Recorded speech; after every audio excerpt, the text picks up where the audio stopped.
আসসালামু আলাইকুম। ঠিক আপনাদের মাঝে একটি ভোরের আলোতে আমি আপনাদের সামনে। তবে শীতকালীনটিতে কুমিল্লা শহরে ডিসেম্বরের লাস্ট দিক থেকেই বেড়েছে তীব্র শীত। সকাল থেকে সন্ধ্যা দেখা মিলছে ভীষণ কুয়াশার শীতলযুক্ত বাতাস, এতে ঝুঁকিপূর্ণ রয়েছে বৃদ্ধ থেকে শিশু।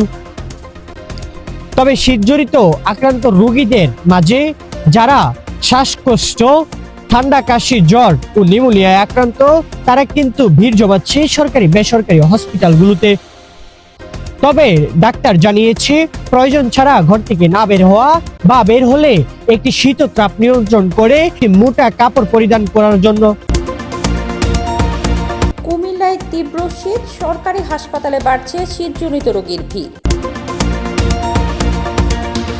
কুমিল্লায় ডিসেম্বরের শেষ দিক থেকেই তীব্র শীতের প্রভাব লক্ষ্য করা যাচ্ছে।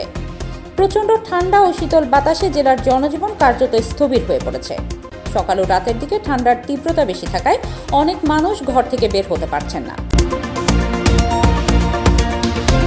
এই শীতের কারণে কুমিল্লার বিভিন্ন এলাকায় শীতজনিত রোগে আক্রান্ত মানুষের সংখ্যা দ্রুত বাড়ছে। সর্দি, কাশি, জ্বর ও শ্বাসকষ্ট সহ নানা সমস্যায় ভুগছেন শিশু, বয়স্ক ও অসুস্থরা। ফলে জেলার সরকারি হাসপাতালগুলোতে প্রতিদিনই চিকিৎসা নিতে আসা রোগীদের ভিড় জমছে। হাসপাতাল সূত্রে জানা গেছে, শীত শুরু হওয়ার পর থেকেই বহির্বিভাগে রোগীর চাপ বেড়েছে।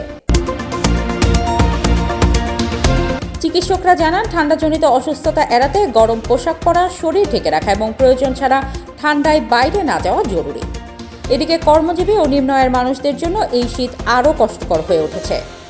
ঘন কুয়াশা ও ঠান্ডার কারণে স্বাভাবিক চলাচল ব্যাহত হচ্ছে। স্থানীয়দের দাবি, শীতার্তদের সহায়তায় দ্রুত কার্যকর উদ্যোগ নেওয়া প্রয়োজন। সিয়াম হোসেন প্রীতম, সি বাংলা।